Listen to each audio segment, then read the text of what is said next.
Broadcasting from the business capital of the world, this is the Podcast Business News Network. I'm so gratified that many of us are okay saying that we're going to a therapist. If you went back like, I don't know, 20 years ago or before that, and you said the word therapist, people would look at you like, yeah, okay, great. And be thinking, oh, somebody has a problem. But no, it's Right. like a badge of honor. It's almost Yeah. like, hey, I'm going to talk to my friend, the therapist. Yeah. What he offers is very different. It's called IFS, and we're going to dig back into that and see how it can support people with many different challenges. Great to have him back here. Scott Moresi joins us on the program. Hey, Scott. Hey, Steve. Great to be here. Good to have you back and really expose, if you will, IFS. So let's go there. Let's kind of redefine what that is. Yeah, absolutely. I oftentimes think it's helpful to talk about what IFS is in contrast to what talk therapy is. When people come in for talk therapy, generally they're encouraged to get in touch with their thoughts, get in touch with their feelings, express those things, kind of get a kind of a pressure release, if you will, from getting it all out, and that can be helpful for sure. With IFS, the idea is, we don't so much engage the mental and emotional in the same way that we do in talk therapy. For instance, if someone comes in and, a moment ago we were talking about OCD. Let's say somebody has a tendency towards rumination. They have a tendency towards obsessive thought cycles and looping and things like that. And if they went to a talk therapist, they might be encouraged to talk about that, obviously, and to discuss the struggle that they have with the ways that their mind kind of gets stuck on loops, and the anxiety that comes with that. So in IFS we would say, okay, so you've got at least one part of you that tends to obsess, and there's probably other parts. By part we mean, in contrast to just saying I feel this or I think that, we take it a step further in that the idea is that, and it's a little bit of a switch in the mind. It really is, right? If you think I'm having this thought, then we identify with the thought. The thought is mine. As opposed to, and it's not just a language game, as opposed to a part of me is having this thought, it's also having this consequent feeling, maybe a body sensation, belief, or memory that goes with that thought looping. So then we work with the whole kind of what we call neural network, the whole piece of the brain that is engaged in this process. And we try to help the person develop what's called a relationship with that process, as opposed to just identifying with it as though it's them. Now, identifying with it as though it's them, would that be traditional therapy? We see what you're More or less. dealing More with, or less. where it Yeah. came from. Yeah. Yeah. So interesting how IFS identifies the thought, the emotion, the side effect of the emotion. The best The body description I have. sensation or something. Yeah. Yeah. Wow. It seems to me that why wouldn't therapy do that anyway? It's all so important. Well, that's a good question. And traditional talk therapies do some of that. For instance, they'll say, oh, okay, so like, for instance, a client might be talking about their obsessive part. Their obsessive part causes them to, let's say, get up in the morning and check that the oven's off. They have a hard time kind of believing that the oven's off. Some part of them is afraid of fires. And so from an IFS perspective, we would say, okay, well, it sounds like there's a part of you that's trying to protect you from danger. This might be the obsessional part. And then underneath that, there's parts of them most likely that feel very unsafe and under threat and under danger. And from an IFS perspective, that's probably being informed by earlier experiences of trauma, of not being able to get safe. So with IFS, does that also take care of those things where it's believed that things from our childhood come back now and we have to deal with those? Yeah. And in a lot of ways, like even as you and I are sitting here together right now, Steve, we could say that those parts of us, those childhood parts that in IFS we oftentimes call exiles, these young burdened parts that are beleaguered by memories and experiences of feeling shamed and not feeling good enough, or feeling rejected or abandoned or left out, Sure. and the consequent thoughts and feelings and beliefs that we take on as little kids. And as a result, those wounds tend to, strangely enough, from an IFS perspective, it seems that those wounds that happen kind of give birth to some extent to these protective parts that say, we're not going to let that happen again. Interesting how you present Yeah. that, because I've never heard it said that way. And um, big believer, and even working, on my stuff from back in the day. And we all have it. We all, yeah, everybody's got stuff going on, especially from Yeah. childhood. But Yeah. how you say that those scenarios, and it could be anything. It could be, for me, I got bullied on the playground. That was one thing. So that, Yeah. that's one thing that the mind protects from. But Right. how you put it, as you just put it, what's birthed from those scenarios. I never heard it put that Yeah. way, but it makes perfect sense. Yeah, exactly. There's a school of thought. There's a type of therapy called Hakomi that I trained in for a while before I got into internal family systems. And Hakomi was one of the schools that became IFS, and they talk about our original self, kind of like who we come into the world as, right? Before we experience any wounding, and then there's a wounding that happens eventually, right? Parents mess up in some way, or maybe something really bad happens, and that bursts what we call the wounded self, or the wounded parts of us. Those are the exiles.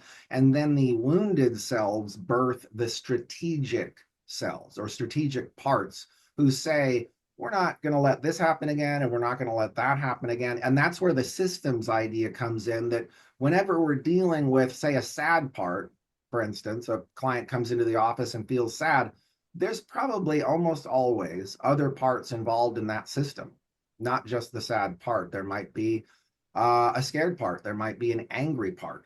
There might be a worried part. So safe to assume we got lots of parts to us. That's for sure. Yeah. Wow. Okay. So let's look at OCD. Yeah, Somebody's dealing with that, and how IFS would help them overcome that or support that. great. Yeah, okay. So IFS would, I work with a lot of clients with OCD. It's kind of a subspecialty of mine. And I've learned that one of the reasons I think IFS is so effective with OCD is a lot of the clients who come to me with OCD have been through the circuit. They've been through all the talk therapy, psychiatry, and meds, and they've struggled plenty. And some of the people have gotten some good help, and it's been really helpful for them. Other people, not so much. So they come in and they're tired and they're frustrated, and they're like, well, how are you going to help me? And I say, okay, well, what we're going to do is we're going to take this differently. So this ruminative, usually they're most aware, OCD folks are most aware of the parts that get them most activated, and that's those ruminative parts that just loop and loop and loop around stuff. Whether it's your boss, or whether it's a troubled relationship, or whatnot.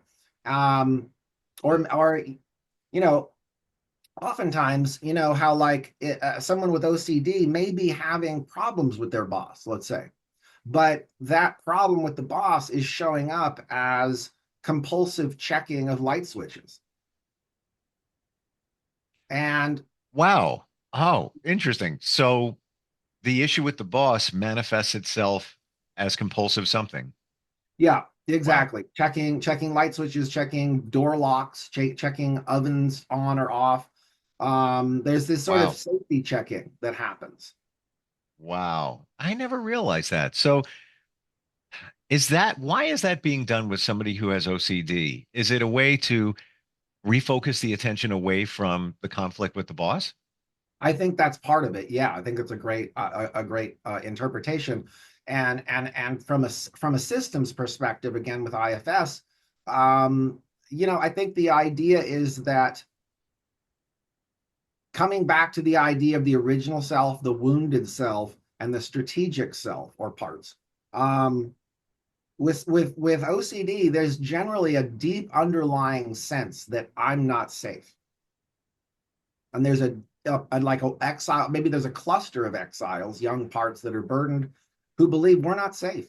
And maybe they even feel like they don't have a right to be safe.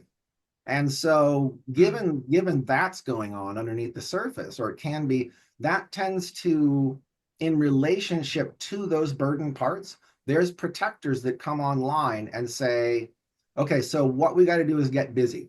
We got to start checking things. We got to make sure everything's right. We got to clean. We got to vacuum. We got to scrub.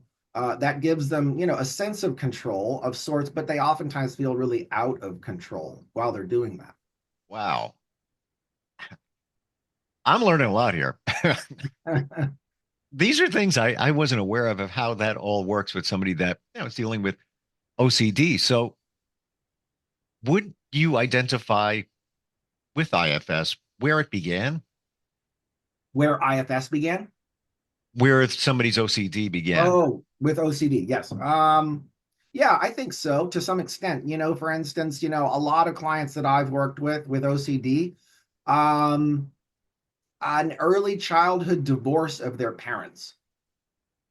That is a common one. Sure.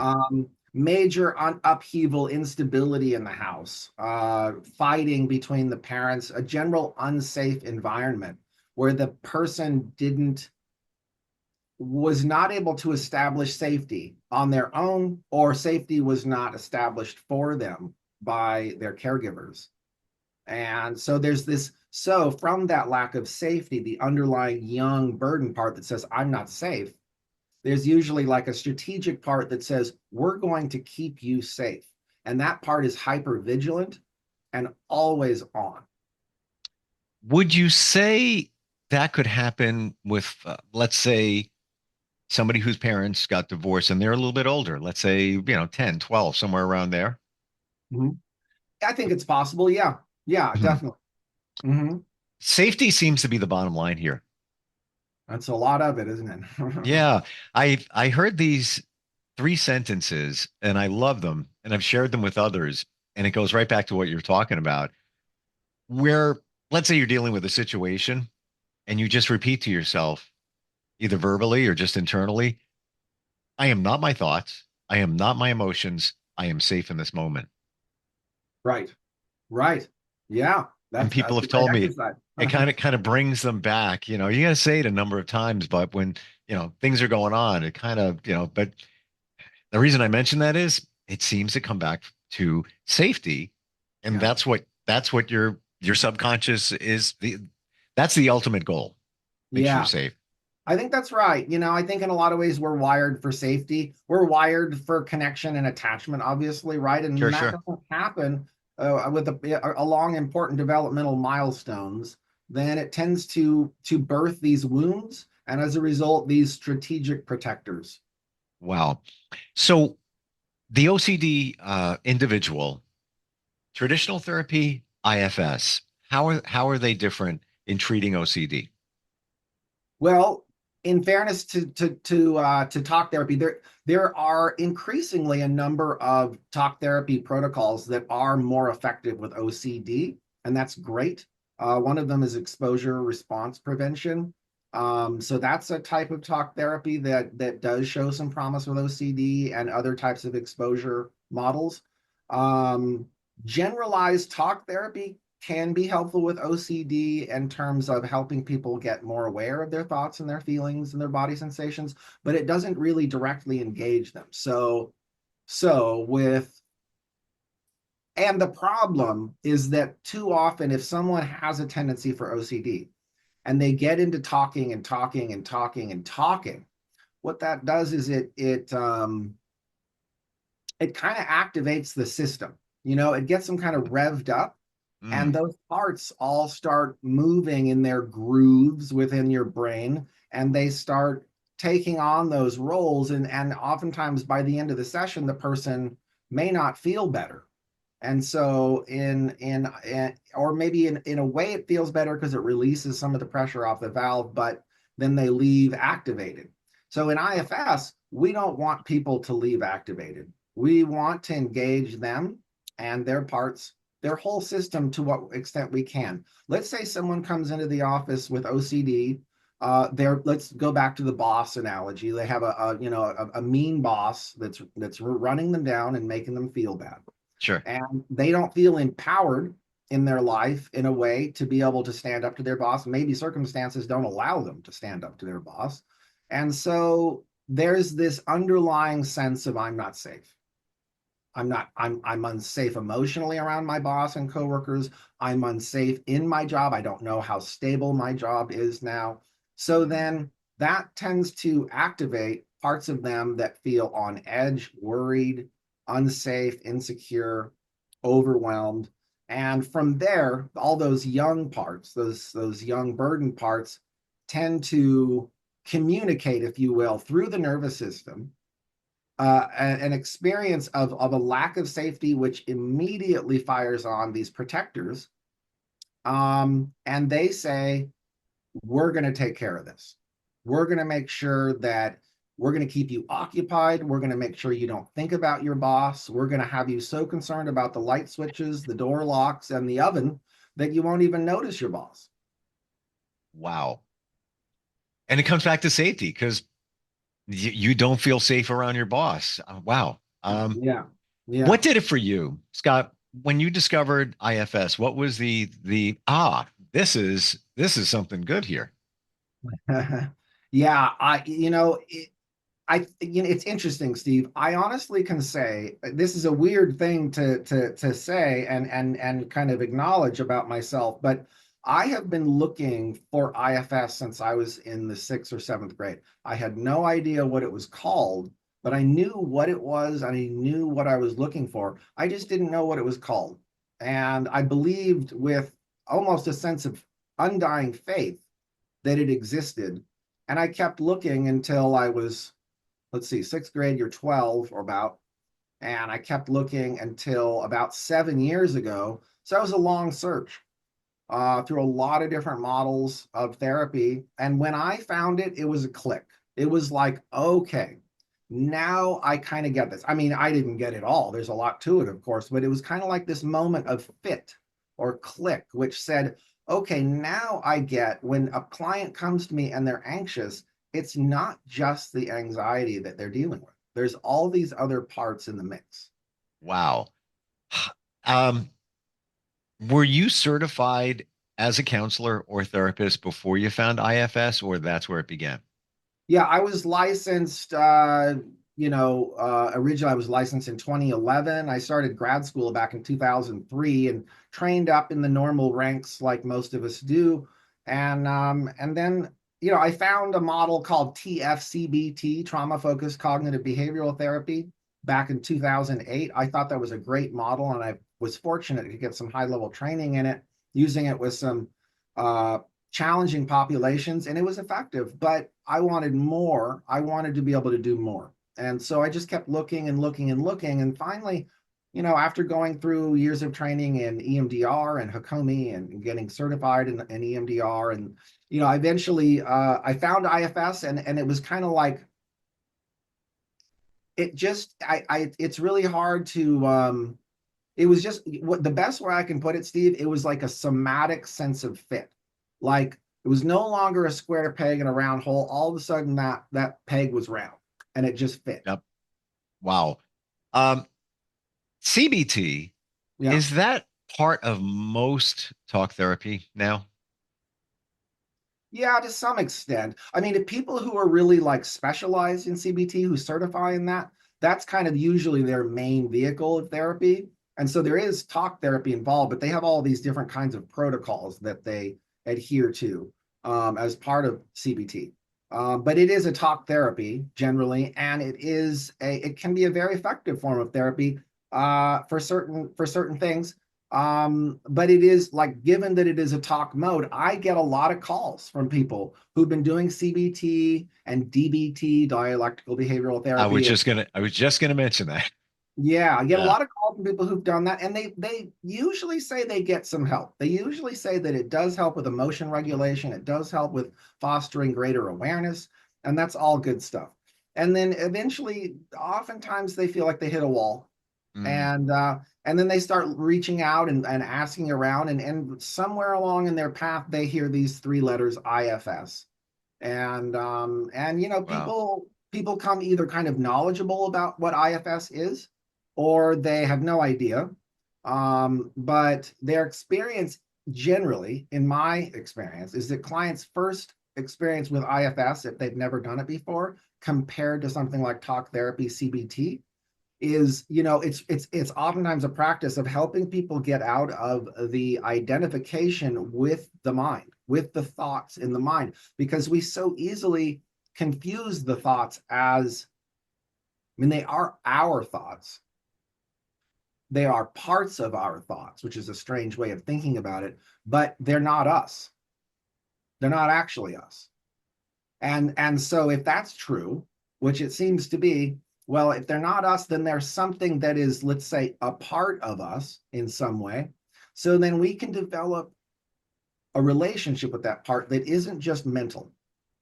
We can, do you know what I mean? Sure. Because when we're up here, we're in this conceptual abstract framework. One thing I want to say, Steve, is that invariably, I think this is almost a generalized true statement, that trauma tends to take us out of our immediate experience of our bodies, right? We feel unsafe. There's like this flash of lack of safety or threat.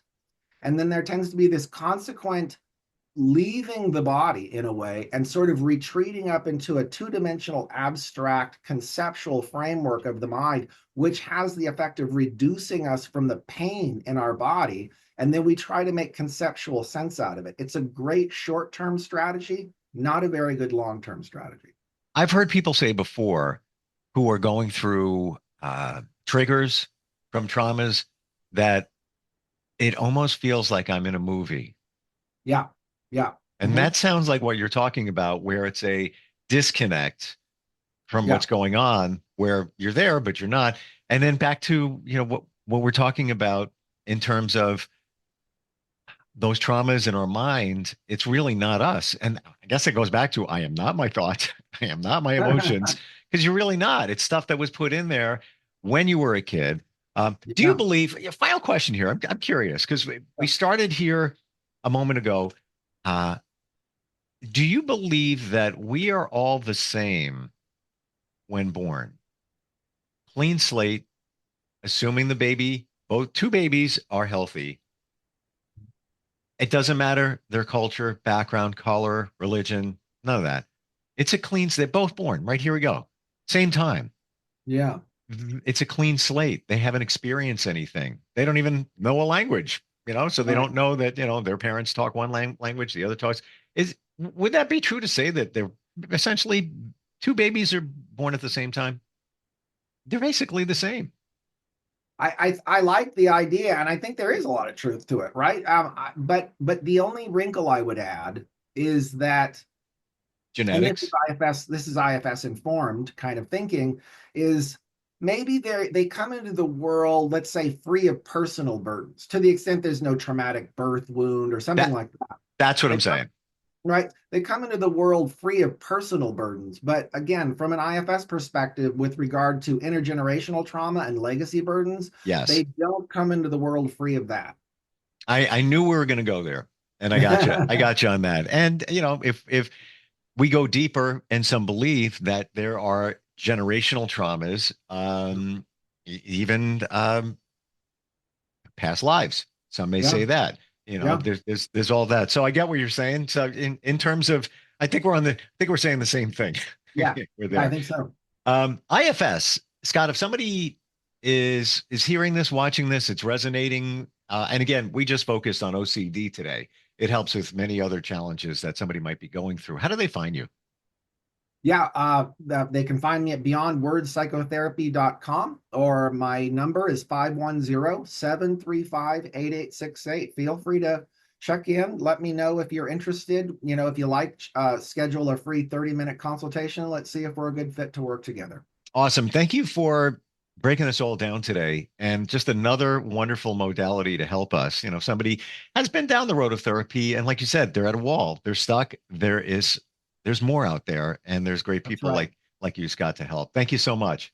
Sure thing. Thank you, Appreciate Steve. it. We'll be right Thanks. back.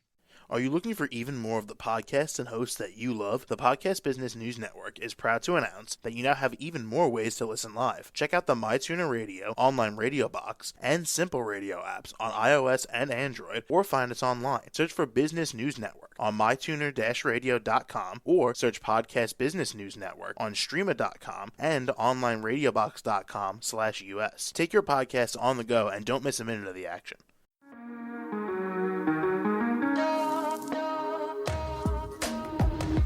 Broadcasting from the business capital of the world, this is the Podcast Business News Network. For nearly 2,000 severely injured veterans, everyday life has become filled with barriers. Day-to-day simple tasks can become pretty daunting. I have to carry my chair up 2 flights of steps or have somebody do it for me. What scares me the most is just the falling. When I'm struggling with my house, I think, to have that one great barrier just knocked down, it's crucial. Home for Our Troops is a wonderful nonprofit that builds a Mortgage-free, fully adaptive, handicap-accessible house. And there's no catch. It'll be our very first home that we've ever owned. This is a game changer. This is where your life begins again. We need you to join us in completing this important mission. Please visit hfotusa.org and help build homes and rebuild lives. Because of you, everything's going to be okay.